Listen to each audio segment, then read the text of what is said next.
आप देख रहे हैं महोबा न्यूज़ और मैं हूं राजेंद्र शर्मा। भारतीय अर्थव्यवस्था में बैंकों की बहुत बड़ी भूमिका रही है। आज़ादी के बाद से जहां कमर्शियल बैंकों ने अपना रोल निभाया है, वहीं पर ग्रामीण बैंकों ने भी बहुत महत्वपूर्ण भूमिका अदा की है। उत्तर प्रदेश में इस समय 3 ग्रामीण बैंक कार्यरत हैं। आज हमारे बीच में आर्यवर्त बैंक के चेयरमैन श्री संतोष जी हैं, जिनसे हम कुछ बात करेंगे ग्रामीण बैंकों के बारे में। सर, आपका बहुत स्वागत है हमारे इस चैनल में। नमस्कार सर, आपने बैंक ऑफ इंडिया में काम किया है, कमर्शियल बैंक में, और अब ग्रामीण बैंक में चेयरमैन के रूप में आप काम कर रहे हैं। वहाँ के और यहाँ के कल्चर में, यहाँ की वर्किंग कंडीशन में क्या अंतर पा रहे हैं आप? देखिए, बैंक ऑफ इंडिया पूरा देश में इसका ब्रांच है, तो बहुत सारा cultural integration bank of India में हो चुका है। हमारा बैंक उत्तर प्रदेश का 26 जिला में है और 22 आरओ में काम कर रहे हैं। तो मेनली हमारा जो एम्प्लॉइज है वो नॉर्थ बेस्ड है जी। उत्तर प्रदेश हो, बिहार हो, सम राजस्थान से भी है, सम उत्तरांचल से भी है। बहुत अच्छा कल्चरल इंटीग्रेशन इधर भी हो चुका है। और बैंक ऑफ इंडिया में पूरा देश का जो फायदा है, उसके वजह से ऑल टाइप ऑफ लोन है, स्पेशली कॉर्पोरेट लोन जी। ये ग्रामीण बैंक का जो स्थापना हो गया है, मेनली ग्रामीण क्षेत्र में जो पहले मनी लेंडर्स ज्यादा ग्राहकों को डिपेंड होता था, उसको डिपेंड कम करके हमारा जो बैंकिंग सिस्टम का पैसा कस्टमर के पास आना चाहिए जी। तो मेनली ग्रामीण बैंक इनिशियली एग्रीकल्चरल डेवलपमेंट में, किसान का बढ़ोतरी में फोकस किया था जी। अभी हम सभी क्षेत्र में, एमएसएमई लघु उद्योग हो, हाउसिंग सेक्टर में हो, बिजनेस सेक्टर में हो, आपका पर्सनल लोन हो, व्हीकल लोन हो, ये सभी क्षेत्र में अभी तो कितना पब्लिक सेक्टर बैंक एक्टिव है जी। हम भी उतना क्षेत्र में हम अभी एक्टिव है सर, अभी literally speaking public sector bank and national bank, PSBs and Gramin bank में ज्यादा फर्क नहीं है एक्टिविटी में, मॉरल सेम है। हाँ,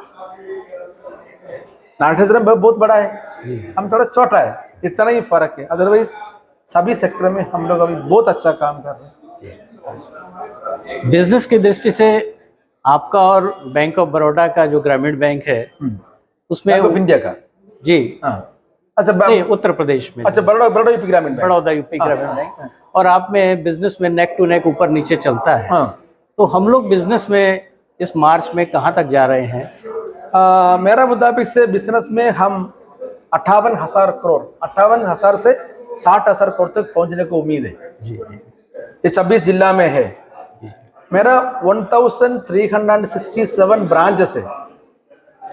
बड़ौदा यूपी ग्रामीण बैंक का नंबर ऑफ ब्रांचेस थोड़ा ज्यादा है मेरे से कंपेयर किया तो, फिर भी हम 58,000 से 60,000 को ऊपर जाने का हमारा उम्मीद है। वो बहुत बड़ा फिगर है। और ये आर्यवर्त बैंक है, अल्टीमेट मर्ज होकर 13 ब्रांच का मर्ज होकर आज का लेवल में आया है। तो कुछ अभी देखिए, मेरा ब्रांचेस 1367 ब्रांचेस मैंने बोला, उसमें से लगभग 75%, 75% मेरा जो ब्रांचेस है वो ग्रामीण क्षेत्र में है। और कुछ कुछ जगह में मेरा जो ऑफिसर्स लोगों को रहने का व्यवस्था भी नहीं है जी। तो उसको 10 किलोमीटर 8 किलोमीटर दूर जाके रहना पड़ता है। इतना मुसीबत के बाद भी मेरा ऑफिसर्स ग्रामीण क्षेत्र के लिए सेवा में है, काम कर रहा है। ये बहुत बड़ा चीज है। एडवर्स कंडीशन में वो काम कर रहा है। कुछ कुछ ब्रांचेस जो ग्रामीण क्षेत्र में ऐसा है, बारिश के समय, बरसात के समय लोग पहुंच नहीं पाते घर में जी, गांव में पहुंच नहीं पाते, वो मुसीबत में काम कर रहे हैं। तो मेरे पूरा दर्शकों को ये जो देख रहे हैं, यही विनंती है, आप हमारा लोग से कोऑपरेट कीजिए। इतना मुसीबत के बाद भी उन लोग आपका सेवा कर रहे हैं। कर रहे हैं सर। एनपीए सेक्टर में एक एनपीए सेक्टर बैंकिंग का बहुत बड़ा एनिमी है, और बुंदेलखंड में क्रॉप्स बहुत खराब होती है। अभी कल परसों ही यहाँ पर बारिश हुए, ओला पड़ा है। तो एनपीए आपके लिए एक चुनौती है। कैसे आप एनपीए को जो है कंट्रोल कर पा रहे हैं? देखिए, एनपीए फाइनेंशियल सिस्टम में एक कैंसर बीमारी जैसा है ना। अभी बैंक में फंड किधर से आता है? बैंक में फंड आता है in the form of capital, फिर बाकी हमारा ग्राहकों का डिपॉजिट है। तो ये ग्राहक को मेरे को वापस देना ही पड़ेगा। ऐसा नहीं मेरा बैंक में अभी थोड़ा एनपीए बड़ा है, भाई साहब अभी मैं आपको पे नहीं कर पाएगा, ऐसा बोले तो हंगामा हो जाएगा। ठीक है। तो जो कोई भी लोन उठा रहा है, ऋण उठा रहा है, मेरा यही विनंती है, आप लोग प्लीज वापस पे कर दीजिए। क्योंकि अगर ये ब्रांचेस लॉस में, नुकसान में चला जाता ना, फिर आदेश आएगा आपको ब्रांच को बंद करें। जी। जो अभी जो बैंक की सुविधा आपका घर का पास मिल रहा है, वो सुविधा उधर से बंद हो जाएगा, चला जाएगा। और दूसरा आप देखिए, नदी का पानी और एक पूल का पानी, ये दोनों का क्या अंतर रहता है? नदी का पानी एकदम स्वच्छ पानी रहता है, स्वच्छ पानी है ना।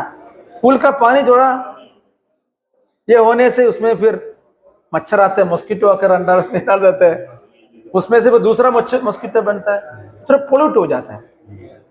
तो मेरा यही विनंती है, जो कोई भी कर्जा उठा रहे उन लोग जमा कीजिए, सो दैट हमारा बैंक स्ट्रॉन्ग रहेगा। जब एनपीए बढ़ता ना, अपने को कैपिटल में से नुकसान भी होता है, उनको प्रोविजन करना पड़ता है। ये प्रोविजन प्रॉफिट से आता है, वो हम सिस्टम से प्लाउ बैक नहीं कर सकते हैं एट द टाइम। तो बैंक को परेशानी होता है। तो बैंक को बचाने के लिए हाँ ठीक है, अगर अभी कल परसों बारिश हो गया बोला, लेकिन पिछले 3-4 साल हमने लिया, प्रदेश में कुछ क्रॉप फेलियर नहीं हो गया, क्रॉप का नुकसान नहीं हो गया। और जो मेरा जो लोन है 80% से ज्यादा है, 80% से ज्यादा एग्रीकल्चर लोन है। एग्रीकल्चर ये लोन में साल में 2 बार ब्याज लगता है, सितंबर में और मार्च में। तो जैसा ब्याज रखते हैं, कम से कम आप आकर पहले ब्याज तो भर दीजिए। जी जी। तो 2 साल 3 साल के बाद एकदम बर्डन होता है, ब्याज के अमाउंट भी बढ़ता है, फिर उतना अमाउंट आप शायद अफोर्ड भी नहीं कर सकते हैं। जी। तो मेरा यही विनंती है, आप प्लीज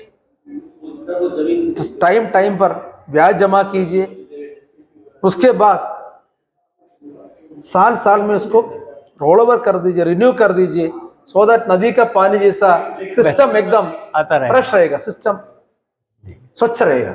सर, किसानों को एक ऐसा लगता है कि क्रॉप इंश्योरेंस में उनको बीमा पर्याप्त नहीं मिलता है, तो इसमें बैंकों की क्या भूमिका रहती है? क्योंकि हम लोग तो, आप लोग तो बीमा करते हैं, जो क्लेम देने का काम है वो इंश्योरेंस कंपनी करती है। तो इसके बारे में क्या कहना चाहेंगे सर? देखिए, देश में बहुत अच्छा, बहुत सुंदर स्कीम है फसल बीमा योजना। फसल बीमा योजना में प्रीमियम बहुत ही सस्ता है, बहुत ही कम है। कुछ भी का भी आपने बोला, 2 दिन पहले बारिश हो गया, बर्फ भी गिरा, ऐसा बोल रहे हैं, है कि नहीं। हम 8,000-9,000 रुपए प्रीमियम बचने के लिए हम वो स्कीम में ज्वाइन नहीं होते हैं। आप अभी सोचिए, सपोज आपका वो क्रॉप का फेलियर हो गया, नुकसान हो गया, तो आपका पूरा जो कमाई है पानी में चला जाता है। अगर आपने ये प्रधानमंत्री फसल बीमा योजना से आपने कवर किया था, तो इंश्योरेंस कंपनी उसका सर्वेयर आकर सर्वे कर सर्वेयर कितना अमाउंट रिकमेंड करता है, वो इंश्योरेंस कंपनी रिलीजियसली पे करता है। ऐसा इंश्योरेंस कंपनी लफड़ा नहीं कर सकते। आजकल इंश्योरेंस कंपनी को रेगुलेट करने के लिए बहुत सारा माध्यम है, ईरडाई है, बहुत सारा है। लेकिन अपने के पास भी है ना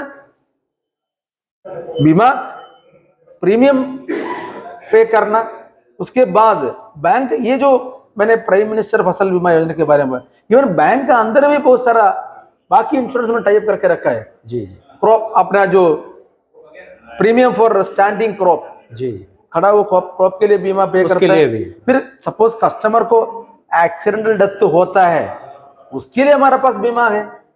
2 और स्कीम भी है प्रधानमंत्री का, ये जो अपना PMSBY, जी, 20 रुपए प्रीमियम है। आप बताइए 20 रुपए में अच्छा चाय भी नहीं मिलता है। चाय भी नहीं। 20 रुपए में आपका एक्सीडेंट हो गया, 2 लाख, एक्सीडेंट डेथ हो गया, 2 लाख रुपया आपका फैमिली को 12,000 को मिलता है। 436 रुपए में कुछ भी कारण से मृत्यु होता है तो आपको 2 लाख रुपए बीमा मिलता है। 436 रुपए में एक अच्छा लंच नहीं, खाना नहीं मिलता है, नहीं मिलता है, साल में एक बार, और हर साल इसको रोल ओवर करने के करना बहुत सारा स्कीम है। लेकिन हमारा साथी लोग इसका फैसिलिटी अवेल नहीं कर रहे। अवेल नहीं। तो सबको मेरे को यही विनंती है, आप ये स्कीम को भी लाभ उठाइए, आपका परिवार भी सुरक्षित रहेगा, साथ साथ बैंक भी सुरक्षित रहेगा। जी जी। इंश्योरेंस बहुत जरूरी है। सर, आर्यवर्त बैंक में टेक्नोलॉजी इस समय कहाँ तक पहुंची है? टेक्नोलॉजी बहुत आगे गया सर, क्योंकि हम लोगों के पास में अभी तक नेट बैंकिंग नहीं है। नेट बैंकिंग का सबसे बड़ा एक दिक्कत है बैंक का NPA के ऊपर। Reserve bank of India net banking transaction, अभी नेट बैंकिंग देखने का फैसिलिटी है आर्यवर्त बैंक में, लेकिन आपको पड़ोसी का नाम पर पैसा भेजने का है, वो फैसिलिटी अभी नहीं है। उसका सबसे बड़ा कारण यही है बैंक का NPA। जी जी। जब मेरा नेट NPA वो 5% से नीचे नहीं आता ना, तब तक मेरे को reserve bank of India transaction करने का परमिशन नहीं मिलता है।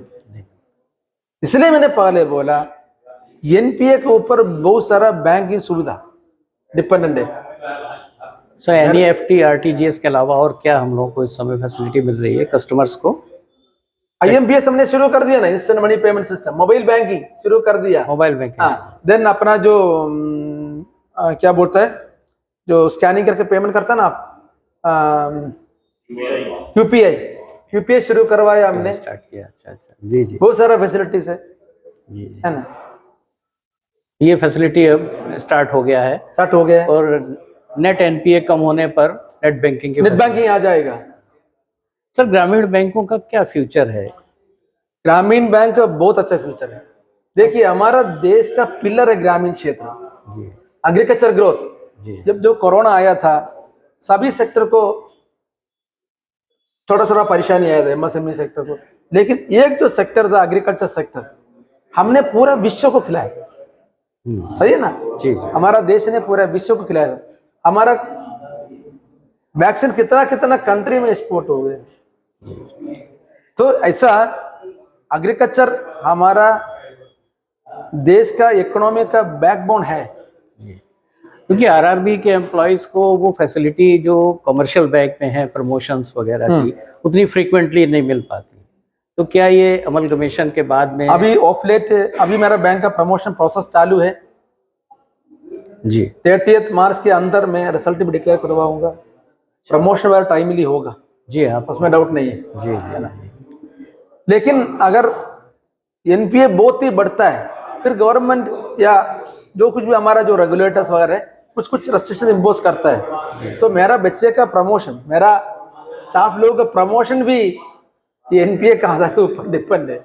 इसलिए मैं लोगों को विनती करता हूँ, जो आपने जो कर्जा उठाया है वो टाइमली रीपे कर दो। जी जी। तो स्टाफ को कोई और खास फैसिलिटी आप दे रहे हैं? नहीं, बहुत सारा फैसिलिटी है। जो हमारा पूरा देश में 43 ग्रामीण बैंक है, 43 जी। ग्रामीण बैंक है। इसमें अभी भी 26 ग्रामीण बैंक में कुछ कुछ परकुसिट्स नहीं है, वो ग्रामीण मेरा बैंक में है। जी। बहुत सारा फैसिलिटीज है। प्रोविडेंट फंड का एक इशू था जो कानपुर से, वो सर सॉल्व हो गया? अभी ऑलमोस्ट सॉल्व हो गया है जी। अभी उसको भी मोस्ट मारोलस रिकंसिलेशन हो गया है। बहुत सारा पैसा आ रहा है, उसको भी कुछ फंडिंग का इशू है। देन वो कुछ चेक का लिमिट वगैरह है। मेरे को लग रहा है अनदर 2-3 मंथ्स में पूरा इशू खत्म हो जाएगा। सर, किसानों के लिए, बुंदेलखंड के किसानों के लिए और स्टाफ के लिए क्या मैसेज देना चाहेंगे आप? देखिए, अपना ईमानदारी रखिए, सबसे बड़ा यही है। एक बार ईमानदारी होता है ना, सब कुछ फॉल इन नहीं होता है। कुछ फार्मर्स ऐसा है, अपना घर में चूल्हा चलाना नहीं तभी आकर बैंक का पैसा भर। ईमानदारी वो एक चीज है, आपको कौन सा लेवल तक लेके जाता है। अब ईमानदार होता है ना, अभी आज देखिए हम तो 55 प्लस है, आप 60 प्लस है, 8 घंटा 9 घंटा नींद मिलता ना, यही सबसे बड़ा लक्ष्य है। तो ये ईमानदारी से आता है जी। ईमानदारी रखिए, देश के लिए, कंट्री के लिए जिए कोई।